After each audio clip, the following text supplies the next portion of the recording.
வணக்கம், நான் Anguraj, affinity elder care கோயம்புத்தூர்லேருந்து. இன்றைக்கி நம்மளோட டாக்டர் சந்தோஷ் மணிகண்டன், ஜீரியாட்ரிஷியன், முதியோர் நல மருத்துவர் இருக்கார். முதியோர் சம்மந்தப்பட்ட மருத்துவ கேள்விகளுக்கு, நம்ம சந்தேகங்களுக்கு டாக்டர் இப்போ பதில் சொல்லுவார். வணக்கம் டாக்டர். வணக்கம் டாக்டர், சிறுநீர் கழிக்கிறப்ப யூரின் பாஸ் பண்ணும்போது வீட்டில் இருக்க பெரியவங்களுக்கு எரிச்சல், கடுகடுப்பு இந்த மாதிரிலாம் இருக்குது அப்படின்னு அப்பப்போ சொல்கிறாங்க. இதுக்கு என்ன காரணம் டாக்டர்?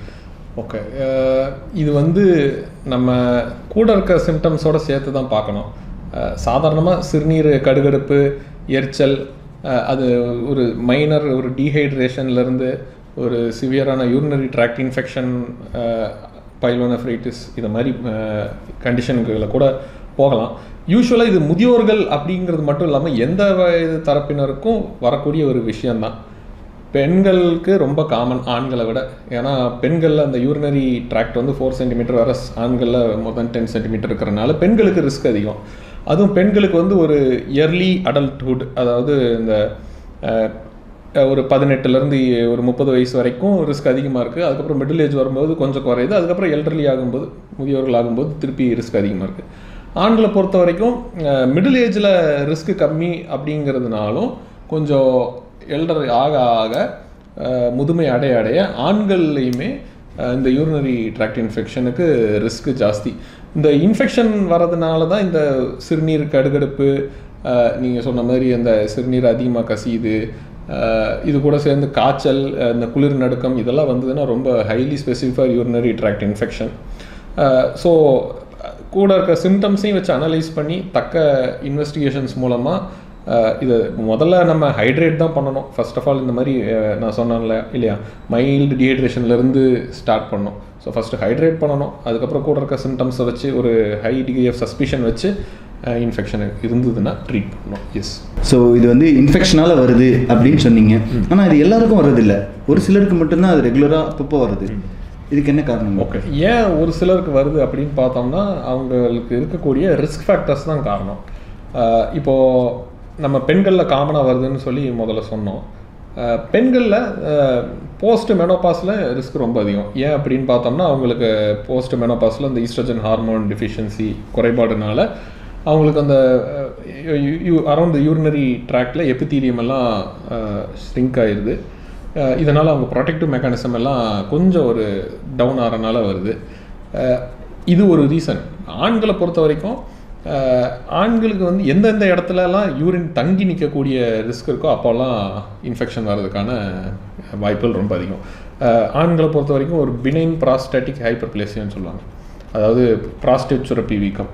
இது எப்படி முடி நரைக்குதோ அது மாதிரி வயசானவங்களுக்கு வரக்கூடிய ஒரு நார்மலான ஒரு மாற்றம்.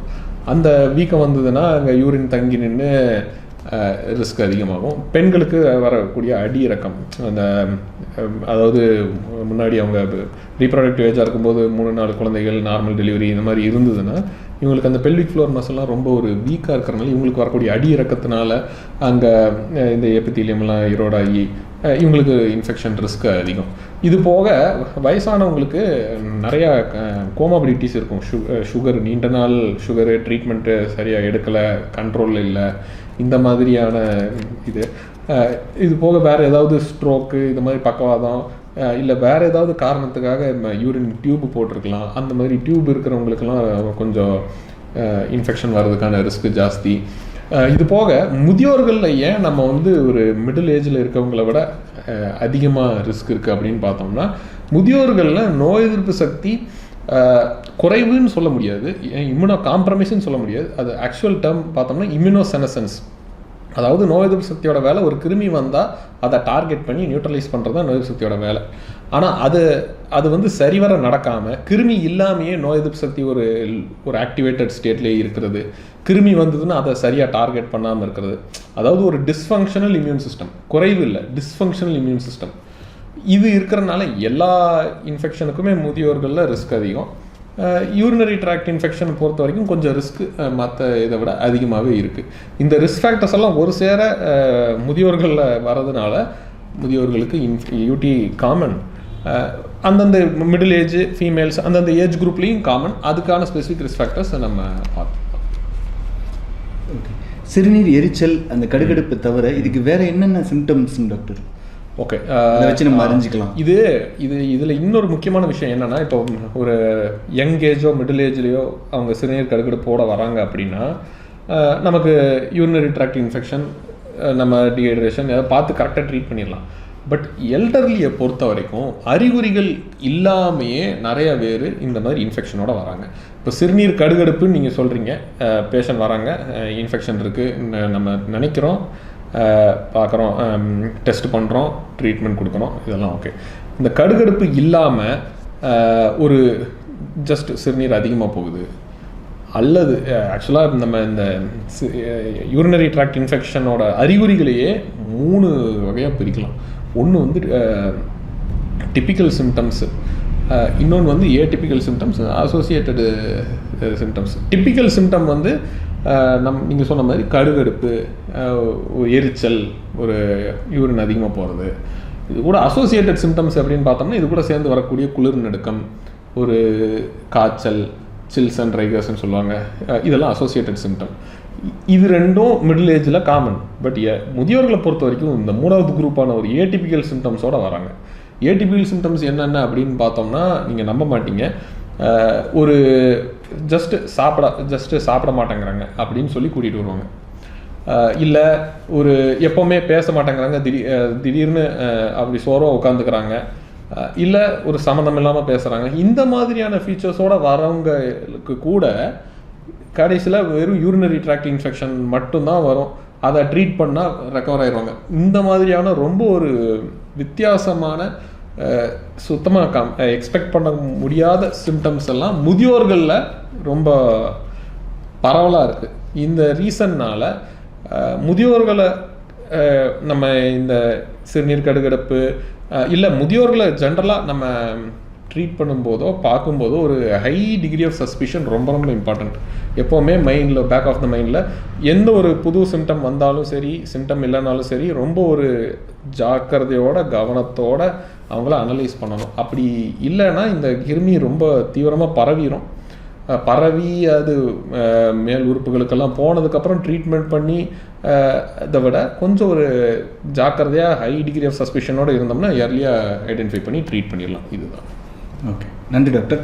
இப்போ இந்த சிறுநீர் தொந்தரவுகள் அந்த மாதிரி ஒரு பிரச்சனை வந்திருக்க ஒரு பெரியவங்க வீட்டில் இருக்காங்கன்னா அவங்க கண்டிப்பாக ஹாஸ்பிட்டல் அட்மிஷன் பண்ணி தான் ட்ரீட்மெண்ட் எடுக்கணுங்களா? ஓகே, கண்டிப்பாக ஹாஸ்பிட்டல் அட்மிஷன் அப்படிங்கிறது அவசியம் இல்லை.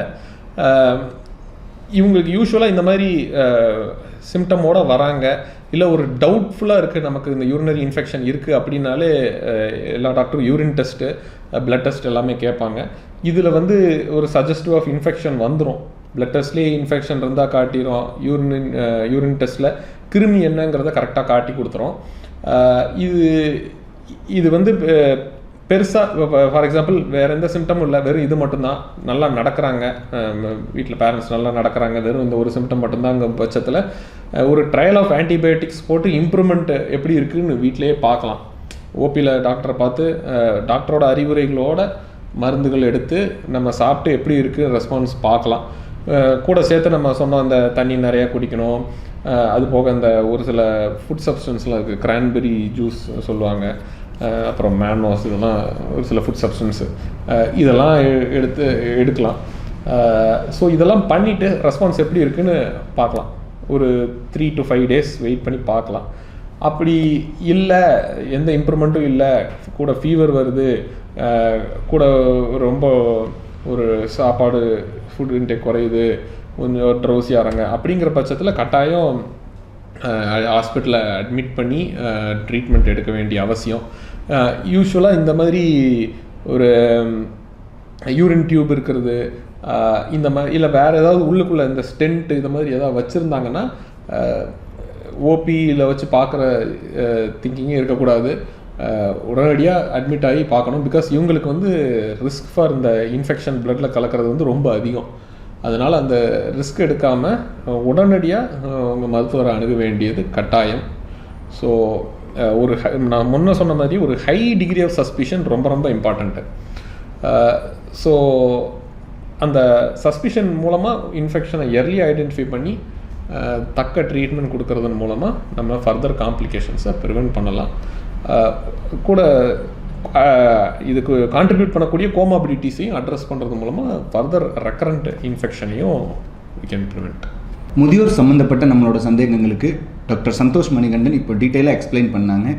உங்களுக்கு அந்த மாதிரி ஏற்படுற சந்தேகங்கள் ஏதாவது இருந்துச்சுன்னா கமெண்ட் செக்ஷனில் வந்து அதை டைப் பண்ணுங்கள். நம்ம அதை டாக்டர்கிட்ட கேட்டு நம்ம தெளிவு பெறலாம். நன்றி.